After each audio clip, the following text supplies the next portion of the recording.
Alright, hello. So today we're going to go over another kind of fun game. So in this game, if you couldn't tell from the title, it's actually a bit of a high roll game. It's not an everything must go kind of game. It was a pretty high roll game, but it was a pretty good game.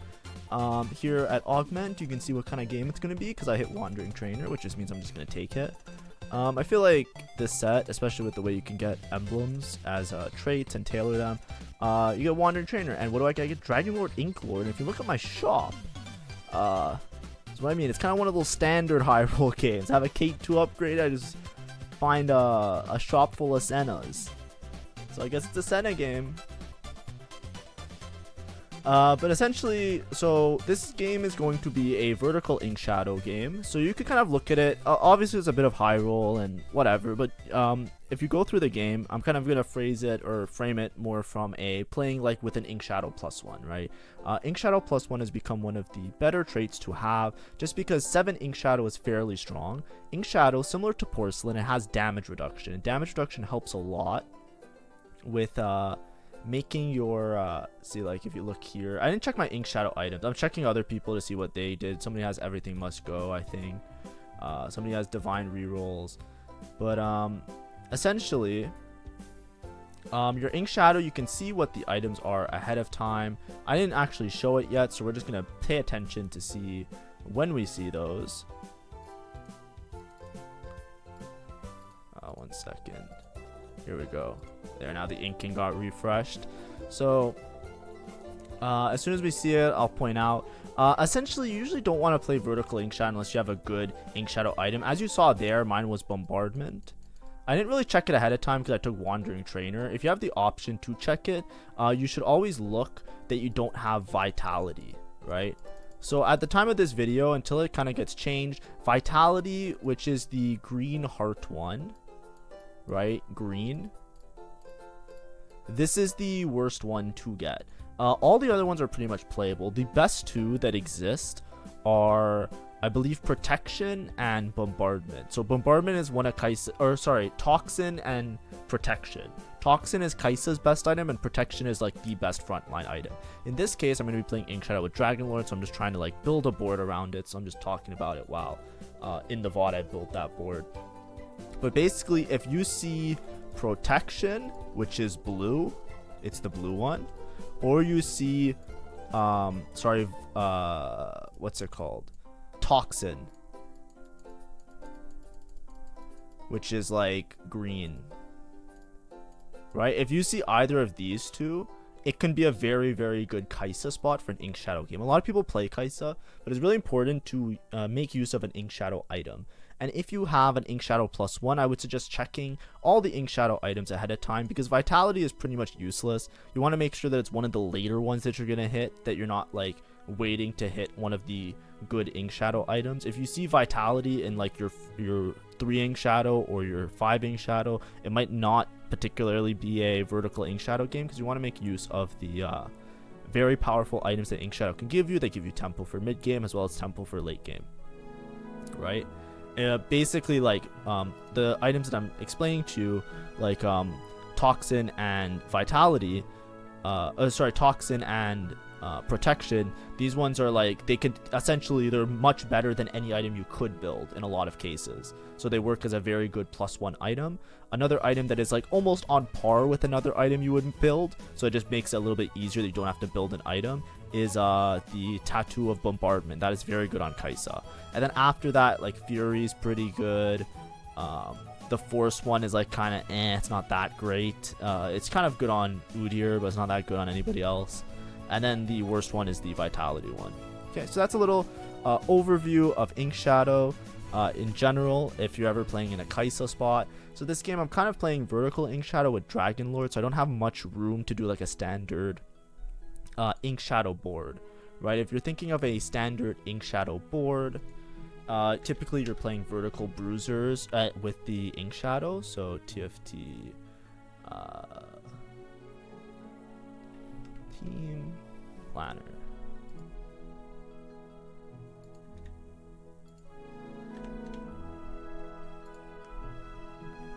Right, so it would look something like, let's just I'll do this in the background while we take a look at our VOD. So as we can see, I did high roll the Senna. I did lose a fight because I don't have much of a front line.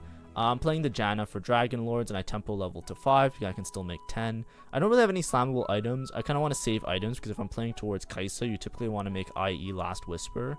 So even though I could slam an Even Shroud, I'm kind of just waiting a little bit because I already lost a fight, right? So that's my general logic behind it.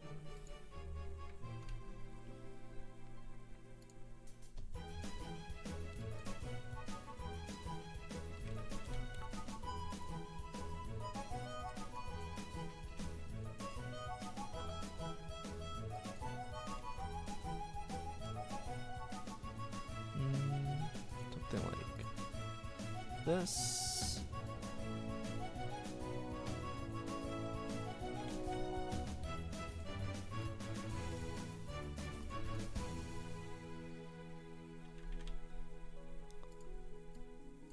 Alright, so essentially, if we are thinking about the final board of INKSHADOWs, Kai'Sa with INKSHADOWs typically looks something like this.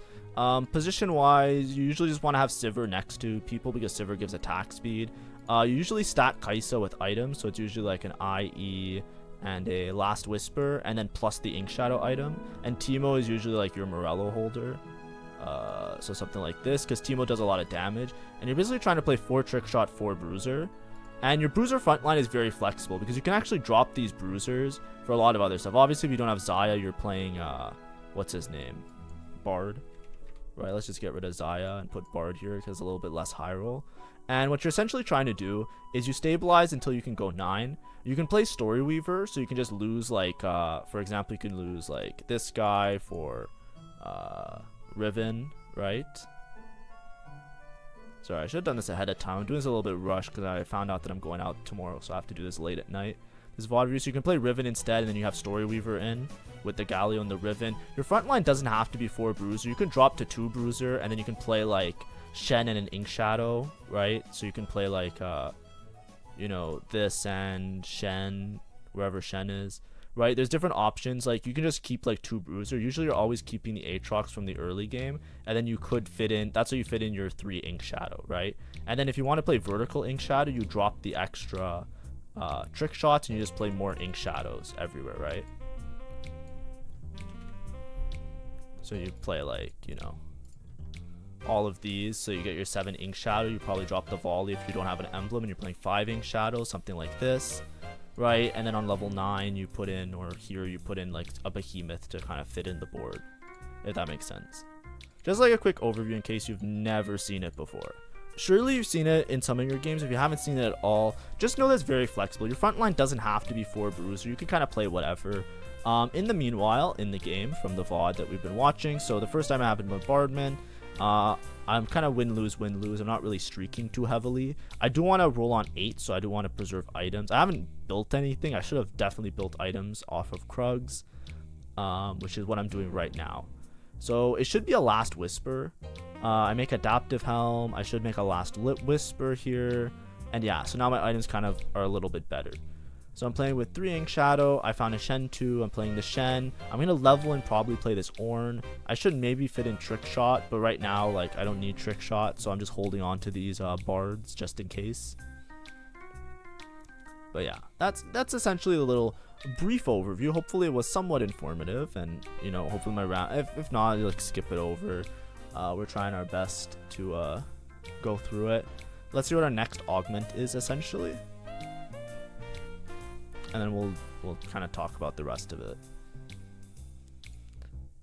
But yeah, the main thing to know is that with Kai'Sa, you're typically like the best items you could build on her. She can take different items, but typically you just want to make a ooh, I have Dragon Lord Crown. I think I take Dragon Lord Crown here because it gives me a Gwynsu as well, which is pretty good.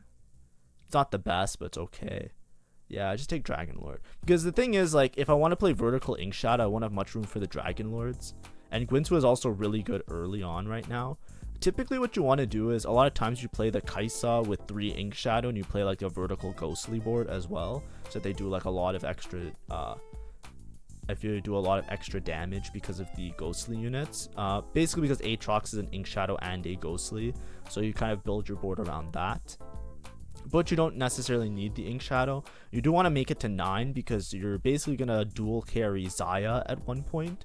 Because the Xayah, with the Teemo doing usually utility, Kai'Sa doing a bunch of damage, you basically build her for full attack speed and crit, hence the IE and the Last Whisper, right? Because they're both glove items, so they raise her crit chance.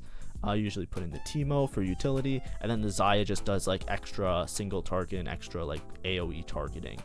And with the 4 trick shot, you basically pump out a lot of damage. Because I have Dragon Lord here, the line is going to be different, right? You should always think about how to adapt like core concepts in TFT and how to like change them based on your position as well as what you hit. Because just like plugging stuff into the team planner and saying, oh, I missed, is not like necessarily the best thing to do, right? You always want to be as fluid as possible, right? Flexible as possible with what you're doing and basically build relative to the rest of the lobby. So here, because I'm playing Dragon Lord gives extra attack speed. So if I have extra attack speed, you know, I might not necessarily care as much about having like a Sivir or a Kaelin or Story Weaver in, because like usually you're just playing that to gain like a little bit of extra attack speed with the Kael. Instead, I'm just going to play vertical INKSHADOW because I have the INKSHADOW emblem. 7 INKSHADOW gives you like a whole bunch of stuff, so it's basically just an Udyr check. So if you find an Udyr early, you can play 7. If not, you're just going to play 5. And then you also get damage reduction on 5 and 7 INKSHADOW, as you can see on the screen.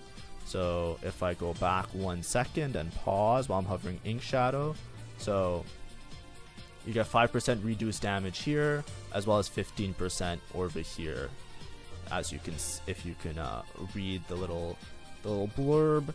And as you can see, my first item is Bombardment, my second item is Force, which doesn't really matter, and my last item is Toxin and Vitality. So my INKSHADOW items aren't the best, but Bombardment is pretty good. So if I ending up playing vertical INKSHADOW, I'm not in the worst possible scenario, because I will have 3 Kai'Sa items already, right?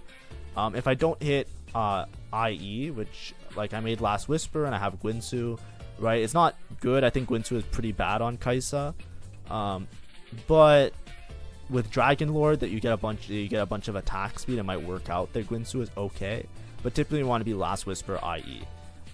In terms of the augments and Dragon Lord emblem gave me the Guinsoo, and you know, it is what it is, right? Because I have to make it to level 8 and I want to eventually go 9, I have to play a strong board early. So even in stage 2, where I was kind of greeding to slam items, that's as greedy as I could have been. From now on, it's just go, right? It's like if I make an item, I slam an item, right? So like here, I might just make a Crown Guard if I don't grab this volley. Yeah, grab Chainmail. I have all my utility dealt with, so everything is just going to be attack carry items, which I can use the Guinsoo on the Kai'Sa for now, or I am just making defensive items, right? So slam, right? We slam instantly, right? We don't care if we can make like a gargoyle or something else, right? We care more about just preserving HP and slamming the items, because our game plan is, if we're going 8, we want to have a bunch of HP. We also want to protect our win streak so we can save enough money, and then we want to eventually have enough either HP or money to make it to 9, right? You need one of the two of them to make it to 9, because the board will cap out really nicely at 9. There's a lot of legendaries that are really good here. Rakan, Xayah, right? I can even play both Rakan and Xayah because of Rakan giving Dragon Lord, Xayah being Trick Shot. We have INKSHADOW that I need to find an Udyr to hit that max cap of 7 INKSHADOW. And I'm basically need to find Kai'Sa at one point. So if I don't find it easily on level 8 and I get stuck on level 8, then that might be a problem. So something that's more reliable is just to like try and fast 9 and just hit everything on 9. So hopefully that makes some sense. Right now I'm fairly strong. Obviously, like now the reason I spiked so hard is because at the beginning of the game I hit this Senna 2 without having to roll, so it was very high roll. I didn't win streak because I didn't have much of a front line, but now I have an Ornn, I have Shen 2, I have what's his name, Jax 2. I have a very good front line now, so it's pretty good. I think Sniper's Focus is best here. I don't know what I end up taking. It should be Sniper's Focus.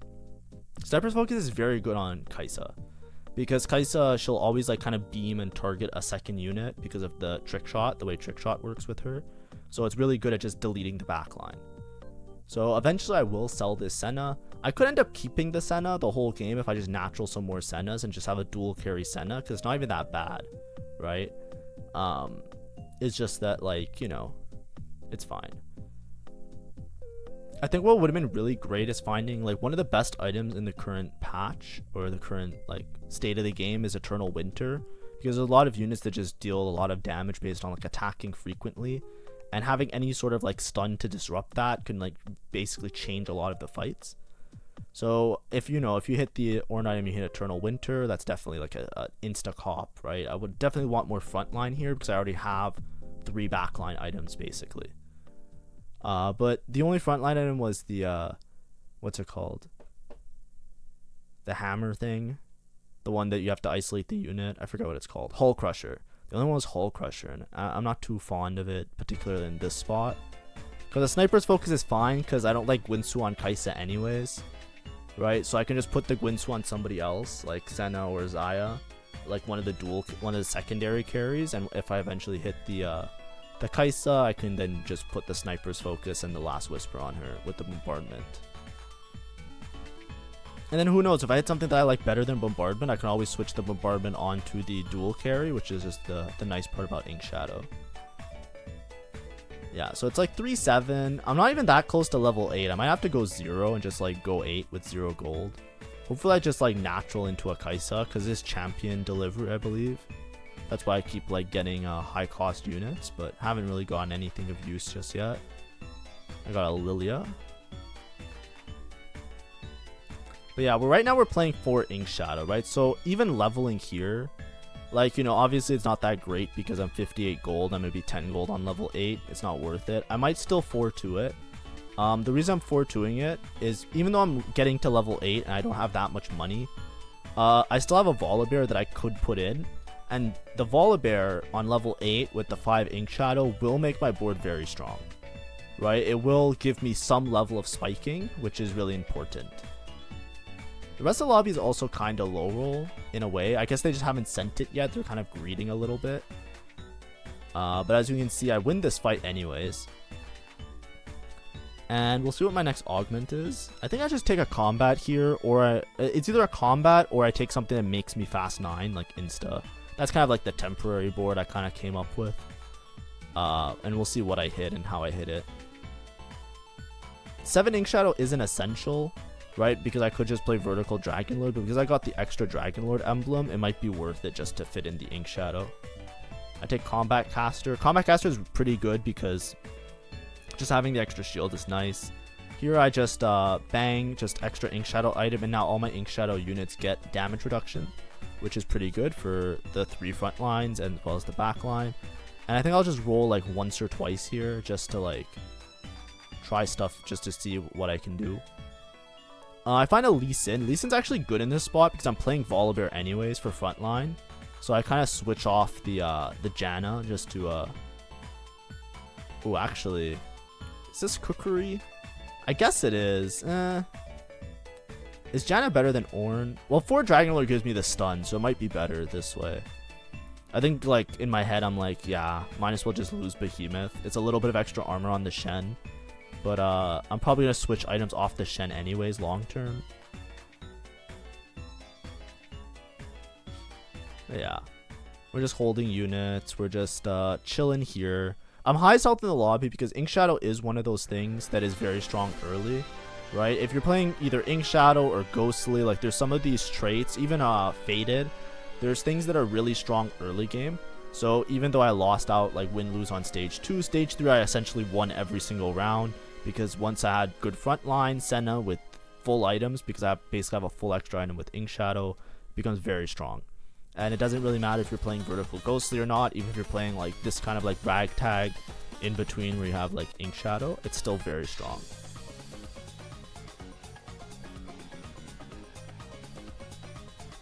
Anyways, I'm level 8, 30 gold.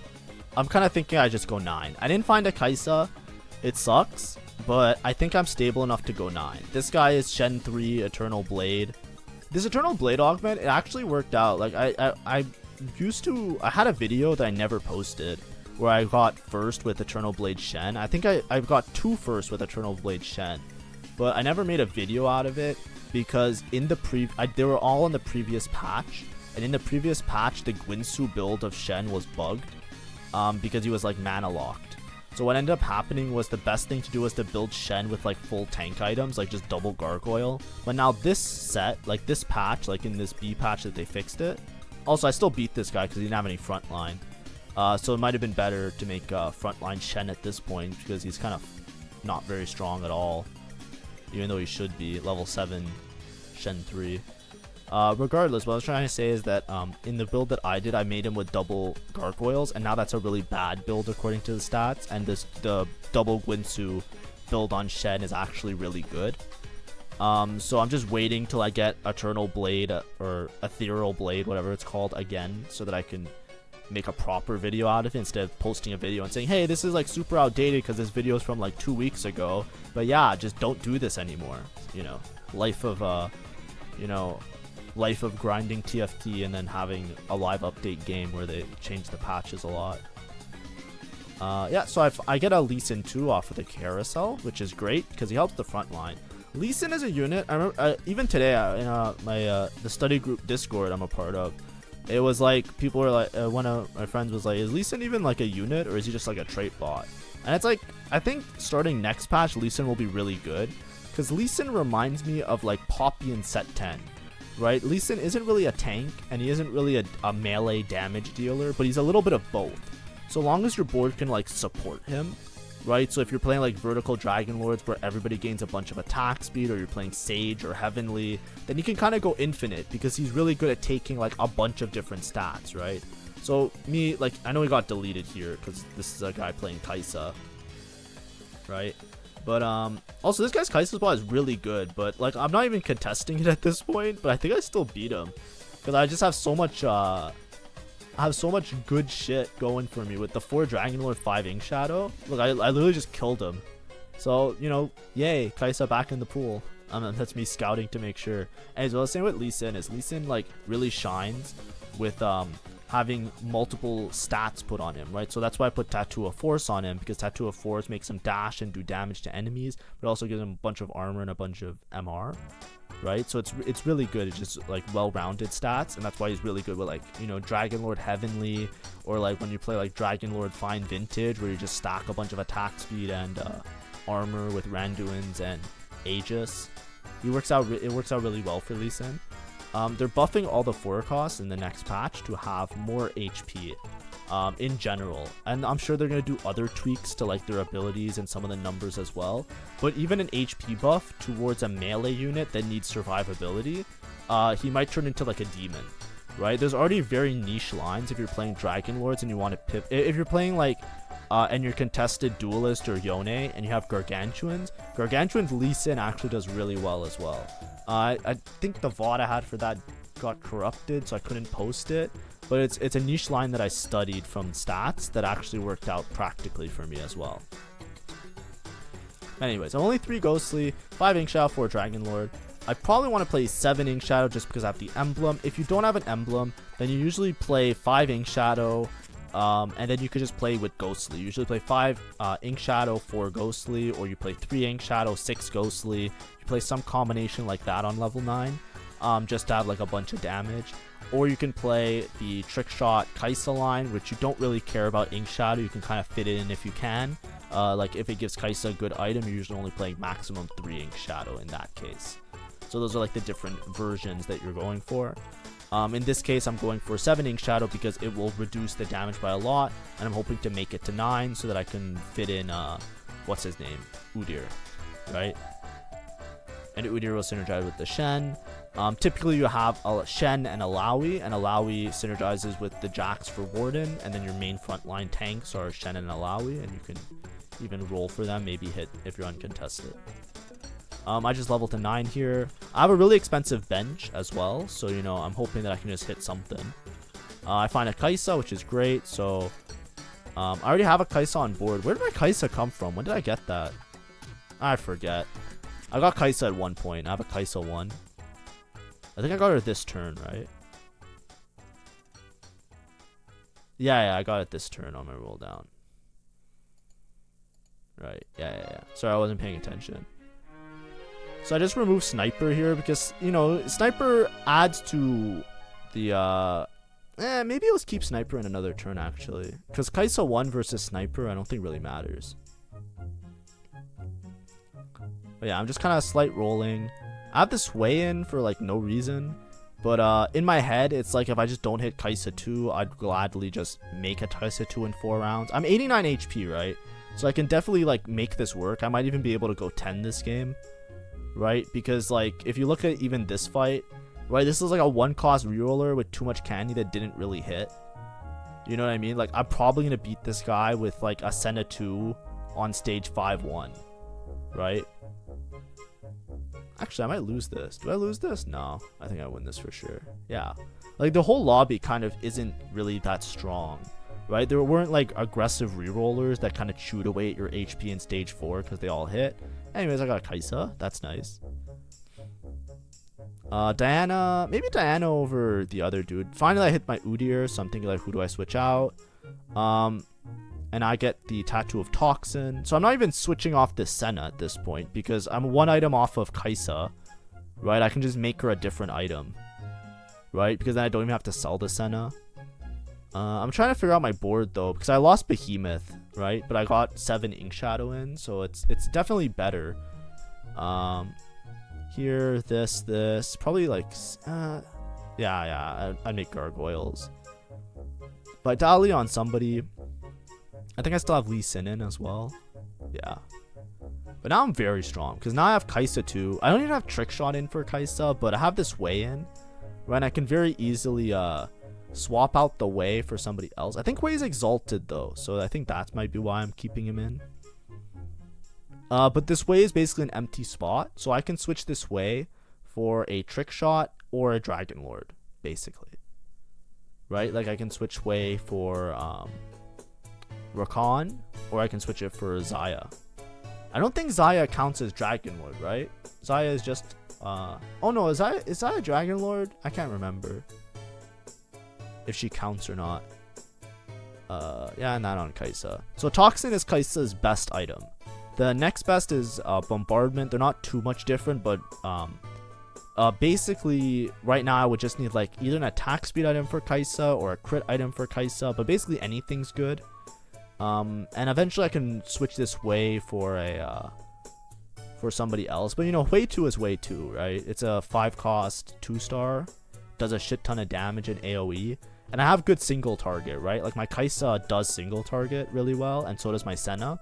So having an AoE damager like Way on my board, it's not that bad. It's pretty good actually. Also, if you're watching these videos and you like them, make sure to like and subscribe. I'm gonna start advertising. I forgot to do it today. I need to make a graphic for it, but next week is gonna be my stream anniversary. So I'm gonna, on Friday, I'll probably have a stream anniversary party thing. They'll stream for like 12 hours. Maybe I'll do 24 hours because I have a bad sleep schedule anyways.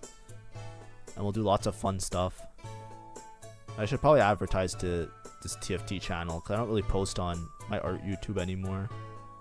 I will eventually. I'm just kind of collecting the videos and I'll just post them all after convention. But yeah, I haven't been streaming that much either, so you know, it is what it is. Here I have a Kaisa. I'm just collecting some Kaisas. I took a Runan. I have a Runans here, so that's great. I don't know where I got the QSS from. I should be paying attention. Was it like 2 items on the units? Oh yeah, it was just 2 items. Yeah, so I took Runans because Runan's good attack speed item, as well as it does damage long distance. Like it does an extra damage to like an alternate unit. So Runans is really good on Kaisa according to stats. It's just sometimes you can't fit it in really well. But because I have my Last Whisper on my Senna, it's like Runans gives attack speed and then also fires an extra bolt with the Sniper's Focus synergy and the Tattoo of Toxin synergy. It's just like everything just goes nuts, right?